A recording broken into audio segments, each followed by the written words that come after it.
Bonne nouvelle pour la rentrée académique 2022-2023, l'École supérieure d'administration, d'économie, de journalisme et des métiers de l'audiovisuel ESAE vous ouvre les portes de ses différents sites. À Gbedjomende, à Bomé-Calavi, à Kpakpa et même à Parakou, l'université ESAE vous offre des bons d'études et des demi-bourses dans toutes ses filières en licence 1, 2 et 3. Et pour les 100 premières inscriptions en master 1 et 2, bénéficiez des demi-bourses. Nouveau bachelier, vous avez au moins la mention assez bien. Inscrivez-vous vite à ESAE et bénéficiez d'un bon de 50 000 francs CFA. Étudiants, étudiantes et nouveaux bacheliers, payez 200 000 francs CFA en sciences de gestion, sciences économiques, sciences juridiques et en administration des affaires en licence 1, 2 et 3 et 500 000 francs CFA en master 1 et 2, 250 000 francs CFA en administration générale, administration des finances, journalisme et métiers de l'audiovisuel en licence 1, 2 et 3 et 600 000 francs CFA en master 1 et 2. Alors, inscrivez-vous vite et profitez des offres exceptionnelles mais également d'un enseignement de qualité à l'université d'excellence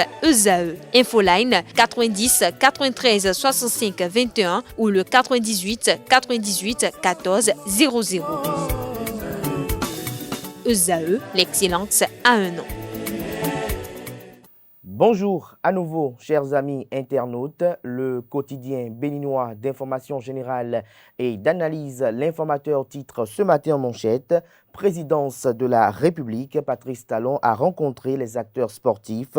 Voici ce que Patrice Talon a dit avec les présidents des clubs et associations sportives, de même que les maires des communes bénéficiaires des infrastructures sportives. L'article à retrouver à la page 3 de la parution de ce matin de l'informateur, qui propose également comme titre ce matin à la une: Parlement des jeunes pour indiscipline. Le président de l'institution parlementaire du Bénin, Louis Vlavonou, suspend le président. Toujours à la une de l'informateur de ce matin: pour exploitation d'une radio sonore locale non commerciale, la firme ESAE, en groupement avec Groupe Colon, recrute du personnel qualifié.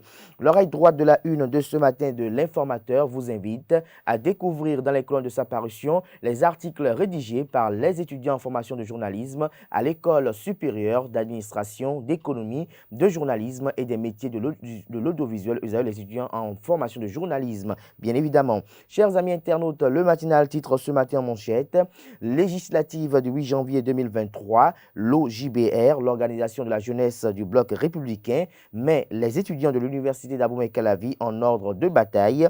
La commission électorale nationale autonome Sénat lance officiellement la campagne. La haute autorité de l'audiovisuel et de la communication HAC exhorte les professionnels des médias au professionnalisme. Toujours à la une du journal Le Matinal de ce matin, une invite à lire dans les colonnes de sa parution les messages des 7 partis politiques en lice pour le scrutin du 8 janvier prochain. Toujours à la une de Le Matinal de ce matin, campagne de commercialisation du soja 2022-2023, 18 points d'achat installés sur le territoire national.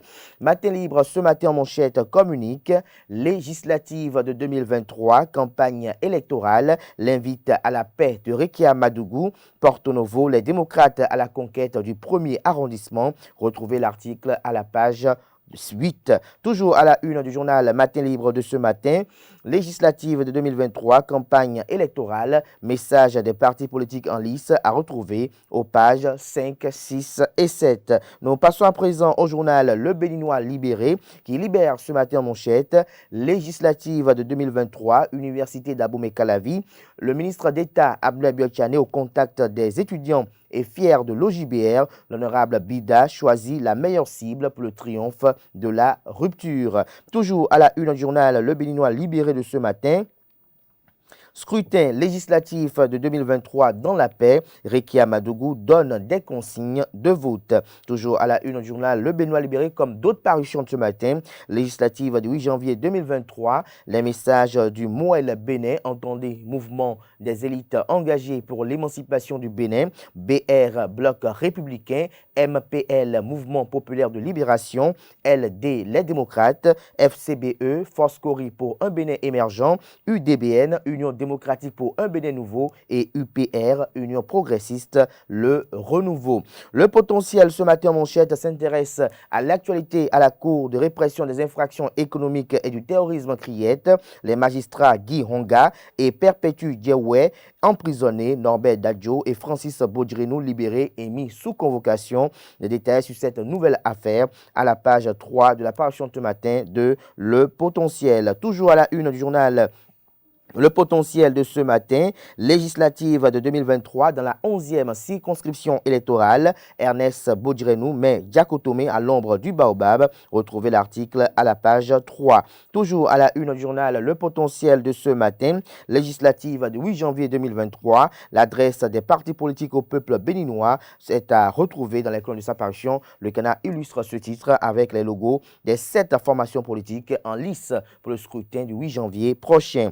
La Nouvelle Tribune, ce matin en manchette, démarrage de la campagne électorale de 2023, pour les élections de 2023, place aux joutes oratoires, l'intégralité du discours du président de la Sénat, Saka Lafia, les 10 commandements de l'IAJP pour les campagnes électorales. La campagne électorale pour les élections législatives du dimanche 8 janvier 2023 débute ce vendredi 23 décembre 2022. C'est au tour des 109 candidats de 7 partis politiques de croiser le fer sur le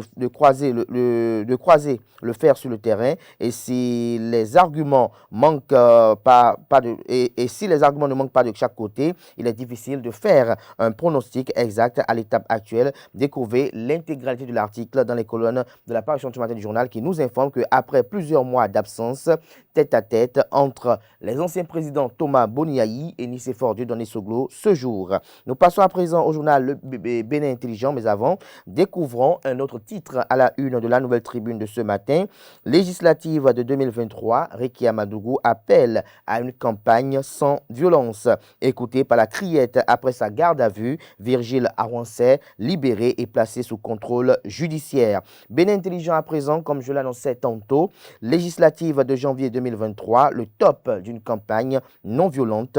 La campagne électorale a démarré ce vendredi 23 décembre 2022 à 0h et s'achève à 24h du scrutin le 6 janvier 2023 à minuit.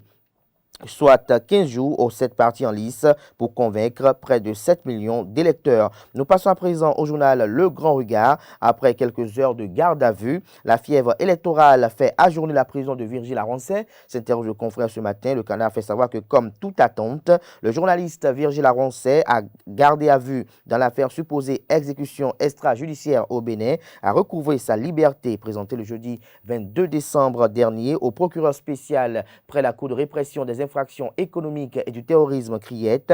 Le journaliste est mis sous contrôle judiciaire. Une décision qui ajourne ainsi le passage en prison du professionnel des médias poursuivi pour publication de fausses informations. Toujours à la une du journal Le Grand Regard de ce matin, supposée mise en déroute d'un cortège de l'Union progressiste Le Renouveau à Bétérou, Mariam Chabitalata préserve la paix et la cohésion sociale à Tchaoro. Nous passons à présent au journal Nord-Sud Quotidien, mais avant, découvrons un autre titre à la une de Le Grand Regard de ce matin. Depuis sa cellule de ACPRO Misrété, Réki Amadougou souhaite des élections législatives apaisées. Nord-Sud Quotidien manchette ce matin, pour vivifier la démocratie, les forces Cori pour un Bénin émergent FCBE proposent un Parlement du peuple pour le peuple. Retrouvez leur programme de législature dans les colonnes de la parution ce matin du journal Nord-Sud Quotidien qui informe que 4 magistrats ont été arrêtés. Nous passons à présent au journal Le Télégramme, soupçonné de corruption à travers une extorsion de fonds. 2 substituts du procureur de Cotonou, un juge et un magistrat interpellés. Les détails sur cette affaire à la page 5 de la parution ce matin de Le Télégramme, qui propose également comme titre ce matin à la une, Assemblée nationale, le président du Parlement des jeunes déchu pour indiscipline. Toujours à la une du journal Le Télégramme de ce matin, législative de 2023 au Bénin, depuis la prison, Réki Amadougou appelle à des élections législatives apaisées. Le journaliste Virgile Arouansay placé sous contrôle judiciaire, nous informe le Télégramme à travers son troisième de titre. Dabaro, ce matin à la une, invite à lire dans les colonnes de sa parution les messages des partis politiques Mouel Bénin, BR, MPL, les démocrates, FCBE, UDBN et UPR dans le cadre de la campagne pour le compte des élections législatives du 8 janvier prochain. Le pays émergent publie ce matin à la une législative du 8 janvier 2023, la Ligue des enseignants du Mono apporte son soutien au bloc républicain de la 18e circonscription électorale. Candidat deuxième titulaire, l'ex-ministre Kako Maouyon en difficulté à Hoyogbe et à Bopa. Le journal L'événement précis ce matin en manchette s'intéresse aux élections législatives du 8 janvier 2023. La campagne démarre. Les 7 partis prennent d'assaut le terrain. Les 7 partis en lice signent une charte de bonne conduite. Paul Rompé annonce une législature innovante et résolument tournée vers le peuple. Nous devons être méthodiques et transparents, déclare le secrétaire général national du parti politique Bloc républicain, le ministre d'État Abdoulaye Biotchane, à l'université d'Abomey-Calavi. Échange entre les candidats démocrates et les EM de la 16e circonscription électorale. Les candidats Union progressiste Le Renouveau de la 6e circonscription électorale, Victor Tokpanou et Gbeyon, descendent à Ouéga et Toba. La NIP règle le problème de défaut de pièces d'identité. Retrouvez le dossier que propose la rédaction ce matin aux pages 2, 3 et 4. Toujours à la une du journal, l'événement précis de ce matin, média, le journaliste Virgile Aroncet, libre mais sous contrôle judiciaire. La boussole ce matin en manchette, lancement de la campagne pour les élections législatives du 8 janvier 2023. Paul Rompé fait un discours programme séduisant. Les Corées pour un parlement à l'écoute du peuple. Nous passons à présent au journal Dynamisme Info. Ma voix compte et agit. L'Union démocratique pour un Bénin nouveau UDBN oriente le peuple sur l'importance de la participation au vote. Toujours à la une du journal Dynamisme Info de ce matin, législative de 2023 dans la 6e circonscription électorale, la force de David Kofi Aza qui fera gagner le parti des élitistes. Toujours à la une du même journal ce matin, riz, boîtes de conserve, spaghettis et autres, ces cadeaux inhabituels auxquels pourraient avoir droit les électeurs. L'autre quotidien ce matin en manchette, lancement de la campagne électorale pour les élections législatives du 8 janvier prochain. Sakalafia invite les candidats à la préservation de la paix. L'autre vision communique ce matin en manchette pour une participation massive aux élections législatives prochaines. L'Union démocratique pour un Bénin nouveau, UDBN, invite les populations à faire valoir leur suffrage, appelle à une grosse mobilisation autour de la liste UDBN dans toutes les circonscriptions électorales. Nous passons à présent au journal Le Figaro. Direction générale des impôts, les recettes fiscales explosent. Retrouvez l'argumentaire qui soutient ce titre ce matin en manchette dans les colonnes de sa parution de ce matin. Le journal Émergence Info communique ce matin. Ma voix compte et agit. L'Union démocratique pour un Bénin nouveau UDBN pour un changement de paradigme à l'Assemblée nationale. Retrouvez dans les colonnes de la parution de ce matin du journal le discours de paix et de fraternité du président de la Commission électorale nationale autonome Sénat, Saka Lafia, lors du lancement officiel de la campagne pour le compte des élections législatives du 8 janvier prochain. Toujours à la une du même journal ce matin, après sa garde à vue à la brigade criminelle, la Cour de répression des infractions économiques et du terrorisme Criette libère le journaliste Virgile Aroncet. Ce sera tout pour la présentation de quelques titres parus ce jour dans la presse locale. Les quotidiens sont disponibles dans les kiosques au prix de 300 francs, au prix de 500 francs CFA pour d'autres. Ils sont également accessibles en ligne pour ceux d'entre eux disposant d'un site internet. Place à présent au bulletin matinal d'information présenté ce matin par Quentin Amoussou.